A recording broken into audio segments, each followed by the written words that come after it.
आदरणीय धर्म प्रेमी सज्जनों, सादर नमस्ते। मैं जेठालाल विश्वकर्मा आप सभी का हार्दिक स्वागत करता हूं। महाभारत सभा पर्व अध्याय 14। महर्षि वैशंपायन जी कहने लगे, हे राजन जन्मेजय जी।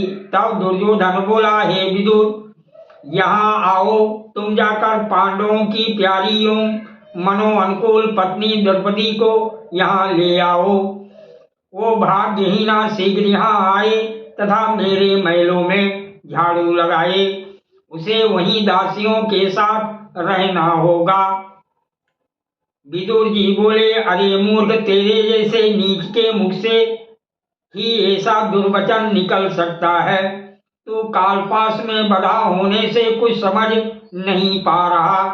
तू ऐसे ऊंचे स्थान में लटक रहा है जहां से गिरकर प्राण जाने में अधिक देर नहीं है, परंतु तुझे इस बात का पता नहीं है। तू एक साधारण मृग होकर अपनी मूर्खता से व्याघ्रों को क्रुद्ध कर रहा है। हे मंद आत्मन, तेरे सिर पर क्रोध में भरे हुए महाविषधर सांप चढ़ाए हैं। तू उनके क्रोध को मत भड़का, यमलोक में जाने को उद्यत मत हो। द्रौपदी कभी दासी नहीं हो सकती, क्योंकि राजा युधिष्ठिर पहले अपने को हार कर द्रौपदी को दांव पर लगाने का अधिकार खो चुके थे। ऐसी अवस्था में उन्होंने इसे दांव पर लगाया है। अतः मेरा विश्वास है कि द्रौपदी हारी नहीं गई। जैसे बांस अपने नाश के लिए ही फल धारण करता है, वैसे ही धृतराष्ट्र के पुत्र इस राजा दुर्योधन ने महाभयंकर बैर की सृष्टि के लिए इस जुए के खेल को अपनाया है। ये ऐसा उन्मत्त हो गया है कि मृत्यु सिर पर नाच रही है, किंतु इसे उसका पता ही नहीं है। किसी को मर्मभेदी बात ना कहें, किसी से कठोर वचन ना बोलें, नीच कर्म के द्वारा शत्रु को बस में करने की चेष्टा ना करें। जिस बात से दूसरों को उद्वेग हो, जो जलन पैदा करने वाली और नरक दुख विशेष की प्राप्ति कराने वाली हो, ऐसी बात मुंह से कभी ना निकालें। मुख से जो कटु वचन रूपी बाण निकलते हैं, उनसे आहत हुआ मनुष्य रात दिन शोक और चिंता में डूबा रहता है। वह दूसरे के मरम पर ही आघात करते हैं। अतः बुद्धिमान को दूसरों के परत कठोर वचनों का व्यवहार नहीं करना चाहिए। कुंती पुत्र किसी वनवासी, गृहस्थ, तपस्वी अथवा विद्वान से ऐसी कठोर बातें कभी नहीं बोलते। तुम्हारे जैसे कुत्ते कैसे स्वभाव वाले मनुष्य ही सदा इस प्रकार दूसरों पर भौंका करते हैं।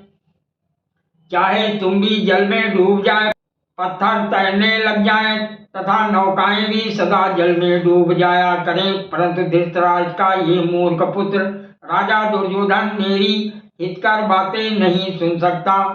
महर्षि वैशंपायन जी कहते हैं, हे राजन जन्मेजय जी, धृतराष्ट्र पुत्र दुर्योधन गर्व से उन्मत्त हो रहा था। उसने विदुर को धिक्कार है ऐसा कहकर प्रतिकामी की ओर देखा और सभा में बैठे हुए श्रेष्ठ पुरुषों के मध्य उससे कहा।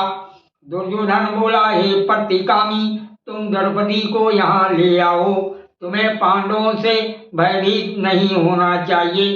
ये विदुर तो भीरू है, अतः सदा ऐसी बातें किया करते हैं। ये कभी हम लोगों की वृद्धि नहीं चाहते। महर्षि वैशंपायन जी कहते हैं, हे राजन जन्मेजय जी, दुर्योधन के ऐसा कहने पर राजा के आदेश को सिरोधार करके वो सूत प्रतिकामी शीघ्र चला गया तथा जैसे कुत्ता सिंह की माद में घुसे, उसी प्रकार उस राजभवन में प्रवेश करके वो पांडवों की महारानी के पास गया। प्रतिकामी बोला, हे दुर्पद कुमारी, धर्मराज युधिष्ठिर ने जुए के मद में उन्मत्त हो अपना सर्वस्व हार कर आपको भी दांव पर लगा दिया और दुर्योधन ने आपको जीत लिया। हे याज्ञसेनी, अब आप महाराज धृतराज के महल में पधारें, मैं आपको वहां दासी का काम करवाने के लिए ले चलता हूँ। द्रौपदी ने कहा, हे प्रतिकामी, तू ऐसी बात कैसे कहता है? कौन राजकुमार अपनी पत्नी को दांव पर लगाकर जुआ खेलेगा? क्या राजा युधिष्ठिर जुए के मद में इतने उन्मत्त हो गए कि उनके पास जुआरियों को देने के लिए दूसरा कोई धन नहीं बचा? प्रतिकामी बोला, हे राजकुमारी, जब जुआरियों को देने के लिए दूसरा कोई धन शेष नहीं रहा, तब अजात शत्रु पांडु पुत्र युधिष्ठिर ने पहले तो अपने भाइयों को दांव पर लगाया, तत्पश्चात अपने को और अंत में आपको भी दांव पर लगा दिया।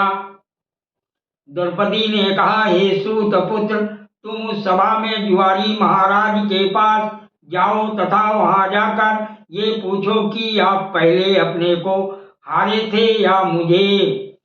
हे सूत नंदन, ये जानकर लौट आओ, तब मुझे ले चलो। राजा क्या करना चाहते हैं ये जानकर ही मैं दुखनी अबला उस सभा में चलूंगी। महर्षि वैशंपायन जी कहते हैं, हे राजन जन्मेजय जी, प्रतिकामी सूत ने सभा में जाकर राजाओं के मध्य में बैठे हुए राजकुमार युधिष्ठिर से द्रौपदी की ये बात का सुनाई।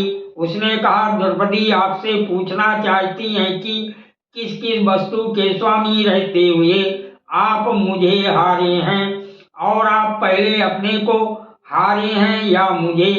हे राजन, उस समय युधिष्ठिर अचेत और निष्प्राण से हो रहे थे, अतः उन्होंने प्रतिकामी को भला बुरा कुछ भी उत्तर नहीं दिया। दुर्योधन बोला, हे सूत पुत्र, जाकर कह दो द्रौपदी यहीं आकर अपने इस प्रश्न को पूछे। यही सब सभासद उसके प्रश्न और युधिष्ठिर के उत्तर को सुने।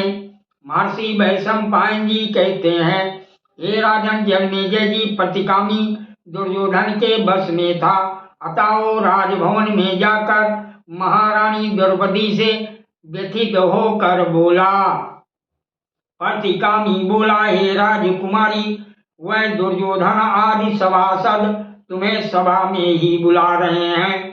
मुझे तो ऐसा जान पड़ता है कि अब कौरवों के विनाश का समय आ गया है। जो दुर्योधन इतना गिर गया है कि तुम्हें सभा में बुलाने का साहस करता है, वो कभी अपनी धन संपत्ति की रक्षा नहीं कर सकता। महारानी द्रौपदी बोली, हे सूतपुत्र, निश्चय ही विधाता का ऐसा ही विधान है। बालक और वृद्ध सबको सुख दुख प्राप्त होते रहते हैं। जगत में एकमात्र धर्म को ही सर्वश्रेष्ठ बताया गया है। यदि हम उसका पालन करें तो वो हमारा कल्याण करेगा। सादर प्रणाम। जय श्री कृष्ण।